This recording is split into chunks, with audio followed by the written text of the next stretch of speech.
자, 21페이지 요한복음 2장 12절부터 25절 성전 청결 사건에 대해서 보겠습니다. 자, 여러분, 교회는 건강이 대단히 중요합니다. 성도들도 당연히 건강해야 여러 가지 일들도 볼 수 있고 사람도 만날 수 있고 미래를 또 계획할 수 있고, 또 건강하지 못하면 아무것도 못하죠. 마찬가지로 교회도 건강해야 또 주의 일들을 감당할 수 있을 뿐만 아니라 교회가 건강해야 그 구성원들도 복을 받습니다. 구성원들도 복을 받아요. 부모님이 건강하면 자녀들이 복을 받고요. 자녀들이 건강하면 또 부모가 오히려 복을 받아요. 그래서 서로 우리가 그런 상호관계 속에서 있는 것입니다. 그래서 교회가 영적으로 건강하냐 안 하냐가 대단히 중요하고요. 이것이 성도들에게 여러 가지 은혜로 미치게 되는 것입니다. 자, 두 번째 문단의 열왕기하 2장에 보면 여리고 사건에 대해서 소개를 해드리고 있는데, 여리고라고 하는 곳에 영적인 상태가 어떻는지를 엘리사 사건을 통하여 보여주고 있는 것입니다. 자, 엘리야가 승천하기 전에 내 신학교를 두루 다니다가 한번 방문을 하고 난 다음에 요단강을 건너서 승천하는 모습을 기록을 하고 있는데요. 그래서 내 신학교는 길갈, 여리고, 베델, 라마 이렇게 네 신학교인데, 여리고에 있는 신학교가 좀 영적으로 수준이 떨어진달까요? 믿음이 부족하달까요? 그런 모습을 드러내고 있는 것입니다. 자, 여러분, 엘리야가 승천하고 난 다음에 선지 생도들이 나와가지고, 여리고성에 있는 선지 생도들이 나와가지고 엘리야를 한번 찾아보겠습니다. 그러니까 엘리사 선지자가 찾지 마라. 엘리야 선지자님은 하늘로 승천하셨다. 뭐 자세히 설명은 안 하지만 하나님 데려가셨기 때문에 땅에 어딘가에 없다. 아닙니다. 올라갔다가 떨어졌을 겁니다. 어딘가에 계실 거니까 혹 다쳤을 수도 있으니까 우리가 가서 찾아보겠습니다. 이렇게 얘기를 하고 있는 모습이에요. 엘리사가 하지 마라, 쓸데없다, 이렇게 이야기를 했습니다. 근데 여러분, 엘리사가 부끄러워하도록 계속해서 간청을 하는 게, 제발 찾아보게 해달라고, 제발 찾아보게 해달라고. 그래, 엘리사가 마지못했어. 그럼 찾고 싶으면 찾아봐라, 허락을 해줍니다. 그래서 사흘 넘게 찾아보다가 없네요 하고는 돌아왔단 말입니다. 내가 없다고 이야기하지 않았냐, 왜 말씀을 믿지 못하고 신뢰하지 못하냐, 이렇게 얘기를 하고 있는 모습이에요.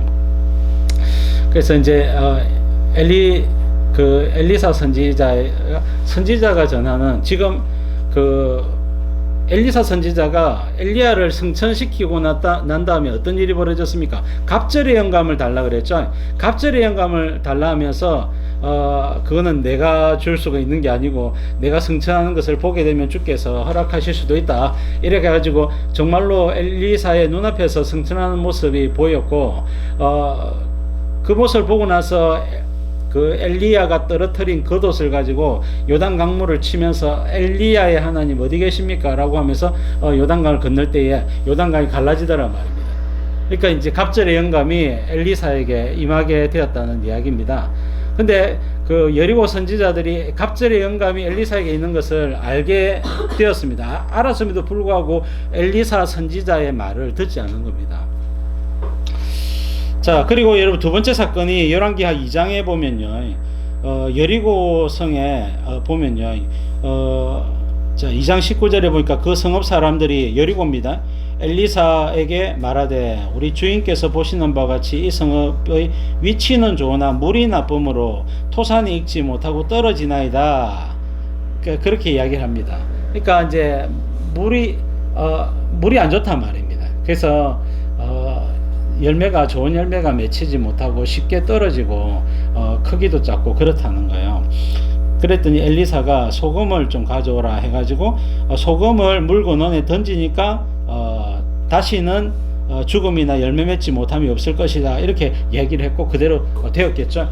자, 그래서 여러분, 엘리사 선지자가 물 근원에 소금을 뿌림으로 말미암아 무엇을, 샘물을 고쳤다는 거예요. 물을 고쳤다는 겁니다. 자, 여러분, 이것은 사실은 말도 안 되는 이야기예요.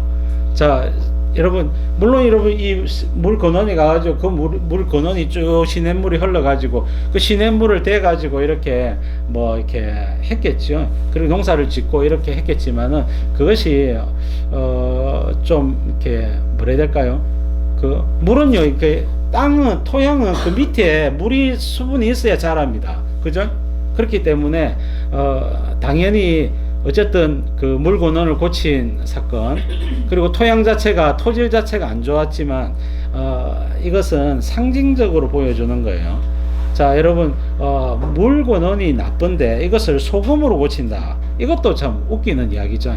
자, 이거는 소금은 우리가 잘 알다시피 마태복음 5장에 보면 너희는 세상의 소금이니 너희는 세상의 빛이니 이렇게 이야기하죠. 원래 소금은 누굽니까? 예수님이 소금이에요. 예수님이 소금이고 원래 빛은 누굽니까? 예수님이 빛이란 말입니다. 근데 이제는 제자들 너희들이 소금이고 너희들이 빛이라고 말씀하시는 내용입니다. 그래서 우리가 소금이 구약 성경에 소금이 나올 때에 많은 부분에서 예수님을 상징합니다. 그래서 어떤 물 근원을 고치는데 토지를 고치는데 사람의 어떤 인격이나 신학교의 영성을 고치는데 누가 필요하다고요? 예수님이 필요하다는 겁니다. 예수님이 역사해 주시고 예수님이 임재해 주셔야 그 토질이 고쳐질 수가 있다라고 이야기를 하는 거예요. 자, 우리가 가정에 어떤 잘못된 습관이나 죄의 어떤 기질들을 가지고 있는 가정이 있을 때에 그것을 누가 고치느냐? 예수님이 고쳐주셔야 그 가정이 온전하게 될 수가 있습니다. 예를 들면 이제 가정에 이제 무당을 했던 할머니나 정조 할머니나 이런 분들이 계신다. 예수님 믿어야 그 고쳐진단 말입니다. 자녀들이 여러 가지 부모님도 그렇고 폭력이나 혈기 분노나 여러분 돈사랑이나 여러 가지 음란이나 이런 것들에 빠져 있을 때에 예수님이 고쳐주셔야 그 가정이 영적으로 건강하고 그 다음 세대 자녀들이 여러분 영적으로 성령 충만하게 된다는 이야기입니다. 그래서 이 소금을 뿌린다는 것은 예수님이 역사해 주셔야 된다는 이야기를 하고 있는 것이죠. 자, 여러분, 그래서 이 여리고성의 토지를 왜 이야기하고 이것을 이야기하면서 엘리사 선지자에게 엘리야를 찾게 해달라고 하는 이 내용을, 이 사건들을 왜 연속해서 기록을 하고 있느냐. 여러분, 여리고성의 영적 지도자들이 지금 온전히 서 있지 못하다는 겁니다. 영적 지도자들이 온전히 서 있어야지만 그 신학교의 수준이 어떻겠습니까? 엘리사 선지자가 이야기를 하면 어떻게 해요? 받아들여야 되는 겁니다. 아, 그렇군요. 알겠습니다. 하고 받아들여야 되죠. 근데 엘리사 선지자가 부끄러워하도록 몇 번이나 안 된다, 그만두라, 할 필요 없다 이렇게 이야기를 했음에도 불구하고 엘리사 선지자의 말을 안 받아들이는 겁니다. 그러니까 여러분, 영적인 토질이 안 좋다는 거예요. 말씀을 안 받아들이니까.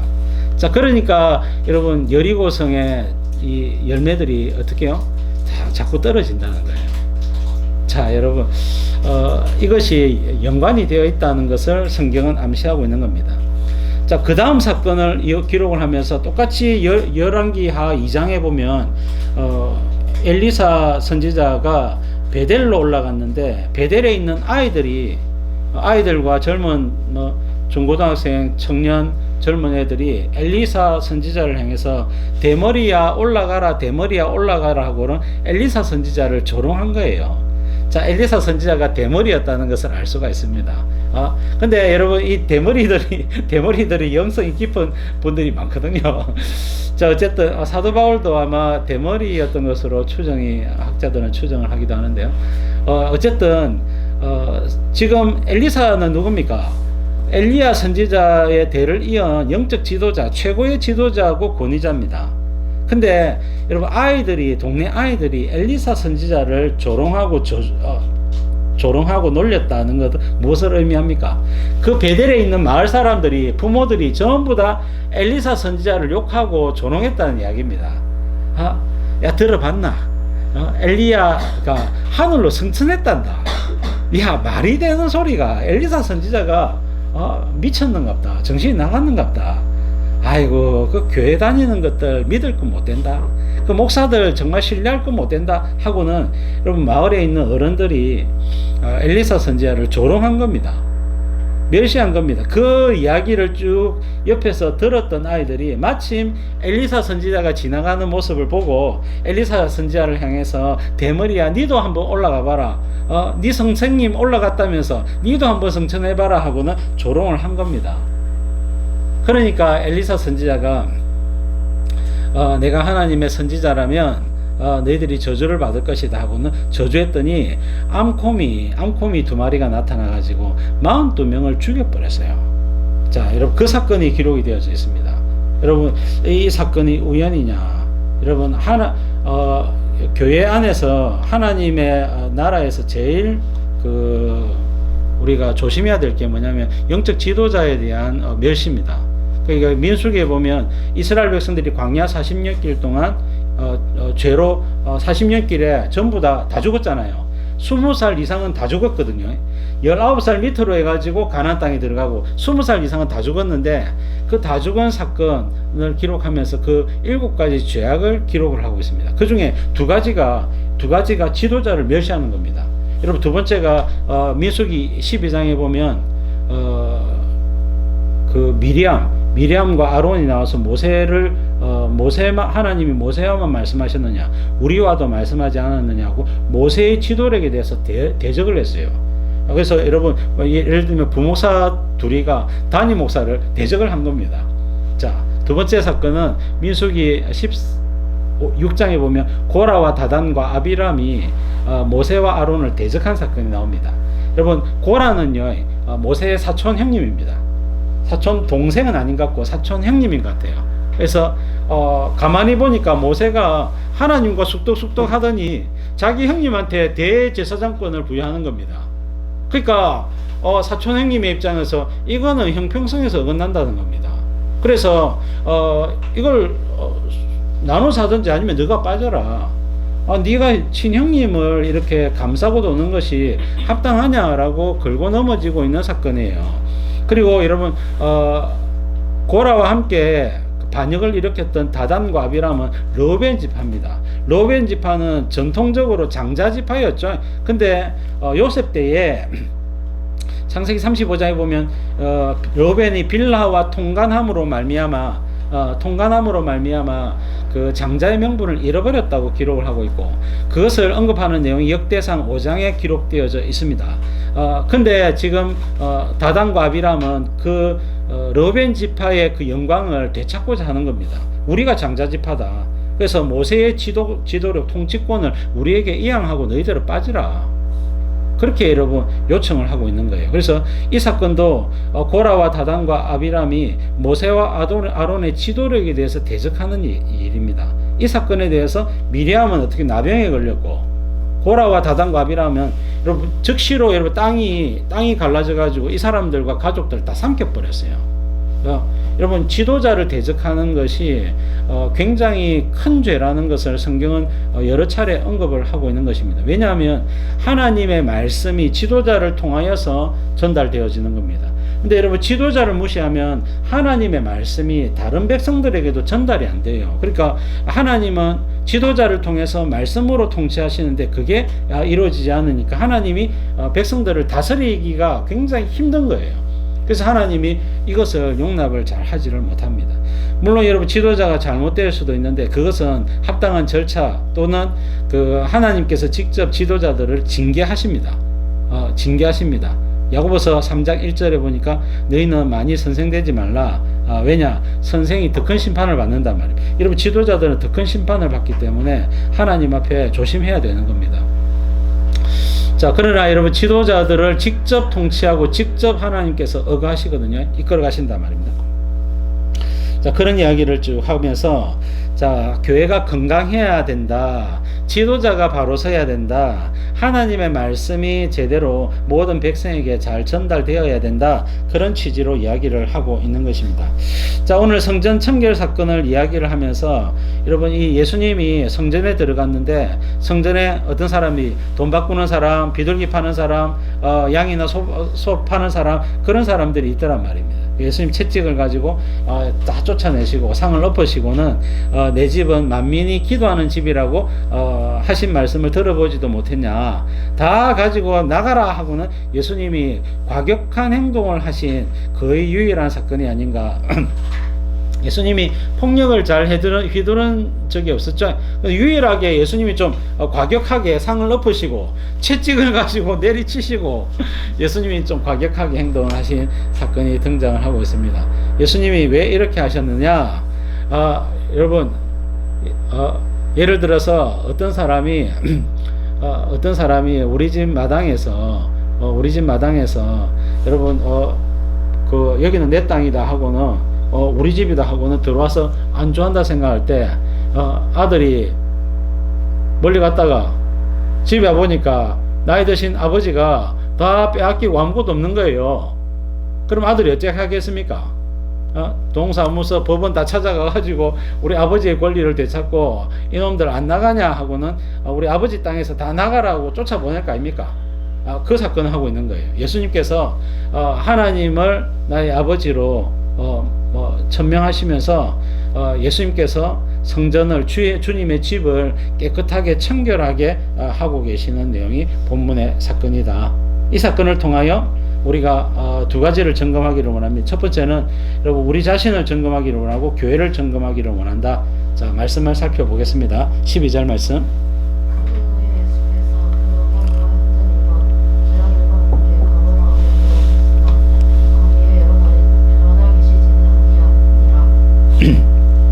자, 그 후에라고 하는 말이 이제 헬라어로, 신약 성경은 헬라어, 구약 성경은 히브리어로 기억되어 있죠.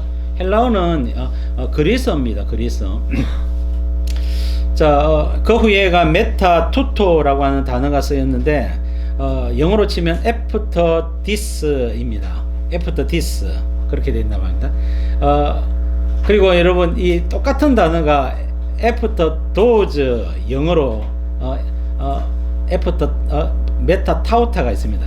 그러니까 메타투토가 있고 메타타우타가 있는데 둘 다 그 후에 이렇게 번역이 되는데 단수냐 복수냐의 차이가 있는 거예요. 여러분 복수면 어떻게 해요? 여러 날 아주 오랜 세월 몇 달 뒤에 이런 말이고요. after this 단수형으로 쓰이면요 며칠 뒤에 이런 말이다 말입니다. 그래서 본문에는 after this 메타투토가 쓰였다 이렇게 말하고 있는 거예요. 자, 그래서 며칠 뒤에, 언제 며칠 됩니까? 본문에 보면 2장 1절부터 12절까지 예수님이 가나 혼인잔치에서 물로 포도주를 만든 사건이 등장을 하고 있죠. 그래서 예수님은 이 가나 혼인잔치 물로 포도주 만든 사건 그 이후에 며칠 뒤에 이런 사건이 있었다라고 이야기를 하는 겁니다. 자, 여러분 가나 혼인잔치 이후에 거기서부터 예루살렘으로 가는데 빠르면 한 3일, 이틀 3일 정도 걸려요. 늦으면 한 4일 5일 걸립니다. 물론 한 달 있다가 갈 수도 있고 한데 그렇게 되게 많이 오래 걸리는 거리는 아닙니다. 예를 들면 부산에서 밀양까지 가면 밀양은 더 걸릴까요? 가나에서 한 6, 70km, 7, 80km 정도 되겠네요. 그러면 이제 사람이 걸어가면 한 2박 3일 정도 걸어가면 도달할 수 있는 거리입니다. 자, 거기에 이제 예수님이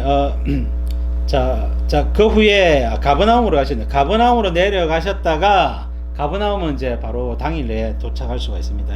자, 가버나움은 예수님이 나사렛에 태어나서 목수로 사시다가 공생애를 사시면서는 어떻게 하셨습니까?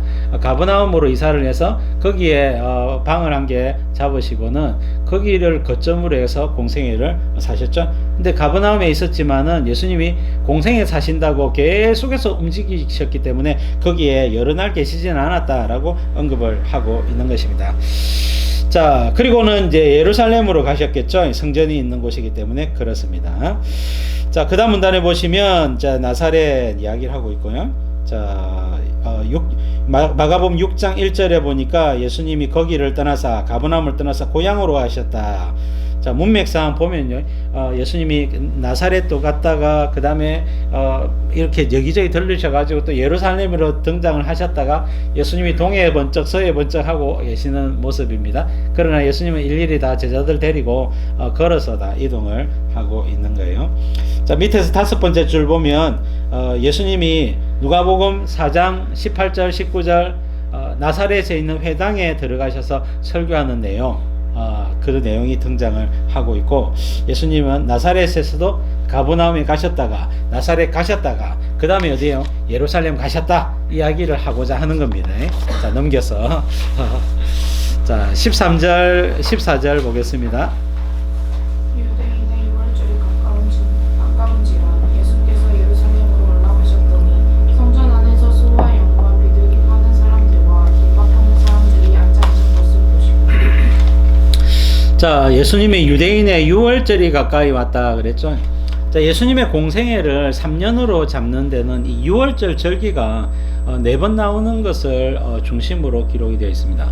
그래서 공생애 초창기에 예수님이 유월절을 지키기 위해서 예루살렘으로 가신 이 요한복음 2장 사건 때문에, 자, 예수님이 유월절에 십자가에 달려 죽으시잖아요. 그래서 여러분 4번의 유월절 만 3년이단 말입니다. 그래서 예수님의 공생애는 만 3년 플러스 알파 며칠이단 말입니다. 예수님이 뭐 길게는 3년 반을 사셨다, 4년이겠느냐 할 때 4년은 절대로 아니다는 거예요. 4년은 아니다, 3년 하고 조금 한두 달 뭐 이 정도 생각할 수 있는 거예요, 공생애를. 자, 6월절이 가까이 왔다. 6월절은요, 자, 이스라엘은 3대 절기 7대 절기가 있는데요, 자, 7대 절기 안에 3대 절기가 들어 있습니다. 3대 절기는 6월절, 오순절, 초막절이죠. 자, 그렇고요. 자, 6월절은요, 출애굽기 12장에 보면 이스라엘 백성들이 출애굽할 때에 10번째 장자의 죽음, 재앙 때에 이스라엘의 모든 가정들은 문설주와 임방에 어린 양의 피를 발랐죠. 그래서 이 피를 볼 때에 심판하는 여호와의 사자가 넘어가리라. 그래서 패스오버 넘어간다 해서 6월절입니다. 그래서 심판을 넘어가신 절기다 말입니다. 그래서 구원의 하나님을 기록하고 있습니다. 왜? 출애굽이 뭡니까?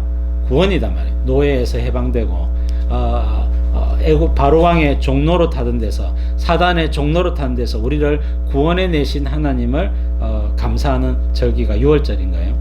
자, 오순절은 그렇게 출애굽한 이스라엘 백성들이 46일 만에 시내산에 도착을 했고, 거기서 3일 동안 정결케 하는 의식을 했고, 50일째 시내산에서 하나님을 만났단 말이에요. 하나님께서 십계명을 낭독하셨죠. 출애굽기 20장 사건. 그래서 오순절은 50일째 절기단 말이에요. 50일째 날이라는 거예요. 오순절이란 말이고, 이것은 출애굽한 지 50일째를 이야기하는 것이고, 시내산에서 율법을 받은 날.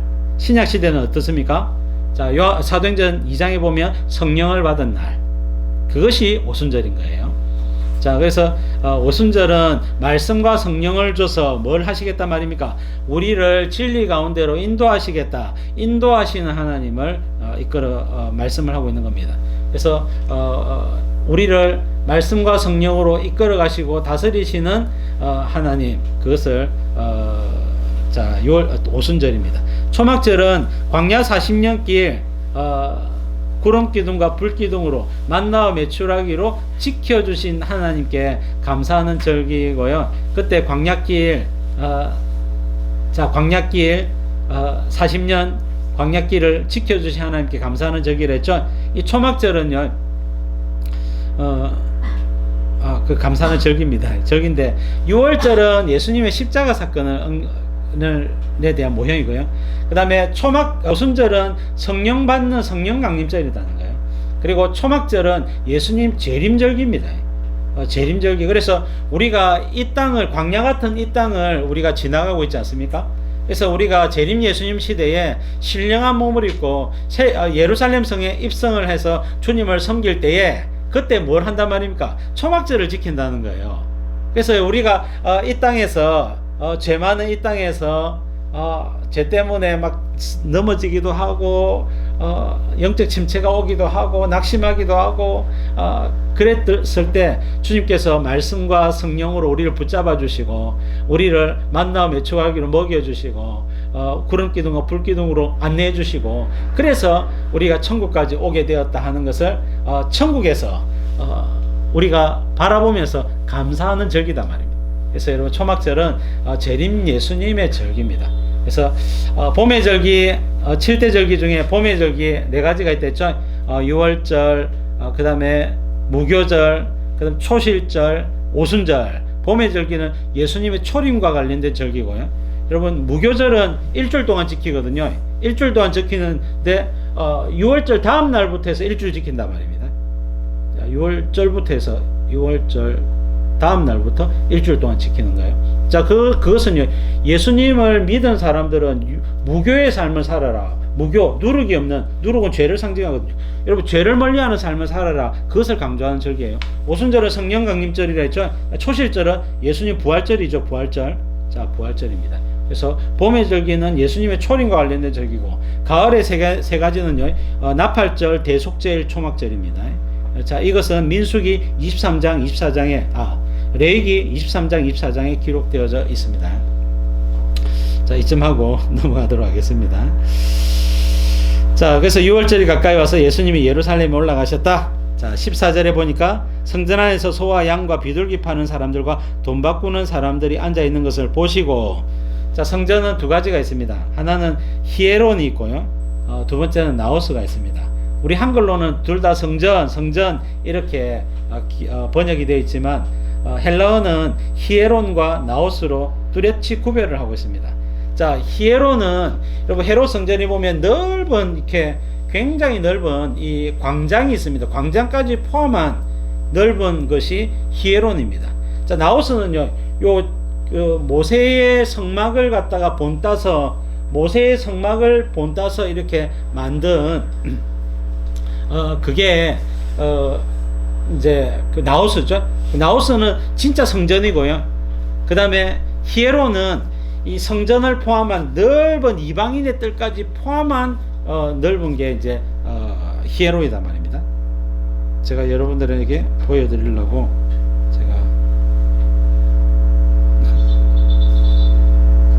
자, 여러분 성전이 있습니다. 성전 헤롯 성전입니다. 모형도입니다. 잘 보이십니까? 넓은 뜰까지가 있는 것이 히에론입니다. 히에론. 뭐라고요? 히에론. 뭐라고요? 한번 발음을 해보셔야 기억이 납니다. 그 다음에 요한에 보면 이제 성소가 있고 지성소가 있고 제사장들이 활동하는 요 제사장의 뜰이 있고, 그 중간에 보면 유대인 남자들이 거할 수 있는 유대인의 뜰이 있고, 요 바깥에 보면 요 조그마한 방이 이게 여인의 뜰이단 말입니다. 여인의 뜰. 유대인들만 들어갈 수 있는 이것이 나오스입니다. 나오스. 뭐라고요? 나오스. 히에론. 그렇게 히에론은 단어가 철자가 많죠. 넓은 이방인의 뜰까지 전부 다, 여기 있는 이방인의 뜰까지가 전부 다 히에론이단 말이에요. 지금 예수님은 어디 들어가셨다고요? 히에론이 들어가셨단 말이에요. 그래서 넓은 광장에서 뭘 하고 있다고요? 사람들이 돈 바꾸고 비둘기 팔고 그 다음에 소와 양들을 팔고 있다. 그렇게 말씀을 하고 있는 것입니다. 한마디로 이야기하면 성전에서 기도 소리, 성전에서 말씀을 강론하는 소리, 성전에서 성도들이 합심해서 서로 위로하는 소리, 여러분 그런 격려의 소리가 들려야 되는데 양 바꾸고 소 바꾸고 돈 바꾸고 장사하고 있더란 말입니다. 한마디로 치면 교회 와가지고 국보시장처럼 홈플러스 이마스처럼 사세요 이러고 있단 말입니다. 자, 그러니까 예수님이 어떻게 했습니까? 열받았다는 거예요. 열받으셨습니다. 자,